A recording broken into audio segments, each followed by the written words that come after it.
disciples of Jesus look to the future. Listen to me, vision without action is merely a dream. Action without vision is a waste of time, and vision with action can change the whole world. He will speak to you. The question is, are you listening?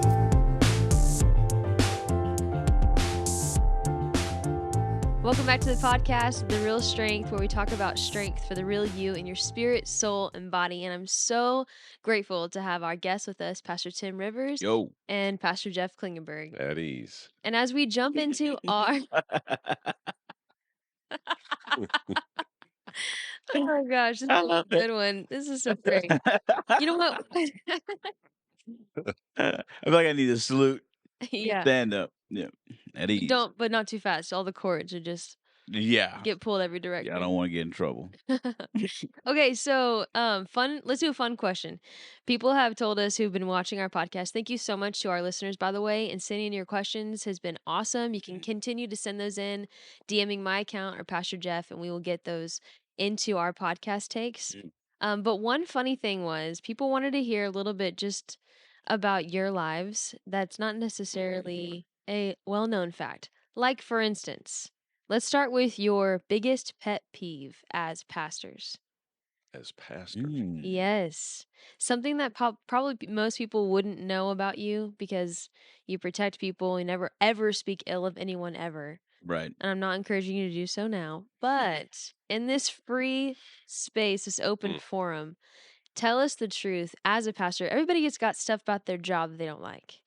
What is it for you right now? Because you're both leading, large congregations. Are you saying like during preaching or just any as a context? I pastor? mean, your job as a pastor, you've got your week to week counseling people, you've got your schedule that you keep, you got message prepping, you've got speaking and delivering content live. Somewhere in all the things that you do as a pastor, there has to be something that when it comes up, you're like, not this again. What is that? Well, I'd say I have two. Oh. So as I'm thinking, I have two. So one is in everyday life, I hate being blindsided. So somebody knows something or they've already gotten down the road on something, staff or friends or kids, or whatever the case may be. You're talking to me.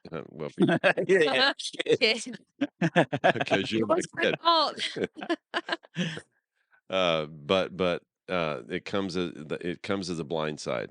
It's just like this is wrong and you're part of it, and blah. That'd be one. The one in regards to pastoring would be when you teach a message, for example, first service, and in between first and second service, trying to go to the bathroom, and somebody catches you, and they're frustrated with something that you said. They said you said in the message, but you didn't say it. So, for example, I was caught one time literally down the hallway trying to make my way in. I needed to get into the bathroom. Right. And this lady was so upset, saying that I invalidated everybody's baptisms. But I didn't invalidate anybody's baptism. Right. I just said believers' baptism is completely immersed in water like Jesus was. Right. So don't say what I didn't say and Right. make it seem like I did say. I just said baptized in water, buried in water, the meaning of the word immersed, buried in water like Jesus was, all the way into the Jordan River and all the way back up out. And she was so frustrated that I was invalidating her sprinkling as an infant. And she was mad, hornet snopping. That's not a word. So much. It is now. Hey, it is now. Snopping. What two words I trying to put together? Anyway, forget that. Is that a genetic trait? Because I definitely have that. Yeah. Well, yours is phreology. It's just you just make up words. Wait, I just did that. You know what? My pet peeve is when people won't own up. Okay, I want to get out from underneath we can go to Pastor the Tim. hot spot, the spotlight. So, Pastor Tim, So I have two as well. I have a few more, but Bree, you probably know a few of them. Oh, I really do. One of them, for sure, is and this is kind of like in everyday life when someone says, "Hey, I need to talk to you about something," do you have time? But don't tell me Done. like, well, what do you want to talk about? You know what I'm saying? Mm-hmm. Like this is like in everyday life. If someone comes up and is just like, "Hey, you got any time? I want to talk to you about something." I'm always like, "Well, what is it?" Yeah. You know, It is. let me let then I can tell you if I got time or not. You know, so that's one pet peeve is like not being upfront about like what you want to talk about. Yeah. The other is I think that too, like especially on a weekend when you're preaching and you're out like shaking hands and blah blah, and someone had like wants to give you a correction, whether it be theologically or something like that, in a very small margin Minded. of time while you're just trying to greet people instead of like send you an email or something, and like those are always interesting, because it's like, man, this is not. It's not that I won't answer questions, but this is probably not the ideal time to ask a major question, Mm-hmm. Yeah. or I think a theological question. Like maybe you make a statement, like you've probably put in 5 hours in studying something that you said, and then the assumption is that you didn't study it. Mm-hmm. Yeah. It's like, well, I only have 30 minutes, Mm-hmm. you And, know. and just because I didn't speak to the aspect that's the most important to you on that, I spoke to what the Lord spoke to me to speak on. Right, So don't invalidate what I did right, just because it's not what you wanted. right. I've got 4 now. I embrace both of yours too. Yeah, yeah. Don't worry, There's a they love guy. their jobs. Yeah. Yeah, He was just totally. pet peeve. Like, so there's this one guy who it is a guarantee that every time I preach, he will meet me and say, "Hey, something else you could add in your message?" Every time, it's a guarantee. I'll even tell Janice before I preach, such and such is going to come up. He's going to give me a little something to add to it, and like, sure enough, I'm sure is. Hey, what you could say is, boom, yeah. But I'm curious to know from you what you think our pet peeves are, Ooh, since that's a very good question. you have worked with both of us for a very long time. Spotlight, hot Yes. seat. Well, here's the beauty of this. I get to give you my perspective about your own jobs, which means this is when I see you guys processing something that's either annoying or off-putting to you. So for you, Pastor Tim, because I've already been thinking about yours and you're like, you probably know some of mine. I started playing them back in my head. There's more than one, huh? Yes, Oh, I'll tell you two. I'll tell you two that I heard most often is when people would ask you for advice, but they had already made up in their mind what they're gonna do. Mm. And you're like, right. why are we even having this conversation? Ooh, yeah. What number What am a I up waste to? of Is time. that 5 or 6? That's 5. Yeah. Well, I got 5 now. And you would come out of your office and be like, I don't want to take meetings like that. Why don't they just tell me that they don't want my advice? I could save myself 30 minutes today Mhm. not telling them my advice that they're not going to take. Right.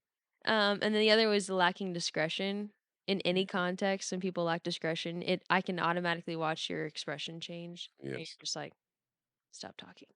Yeah. Right. In any way that it reveals itself. Right. Yes. That's okay. I got 6 now. Yeah. Yeah, those moments when you're just minding your own business and out Right. of the clear blue, somebody comes up, hey, our marriage is in trouble.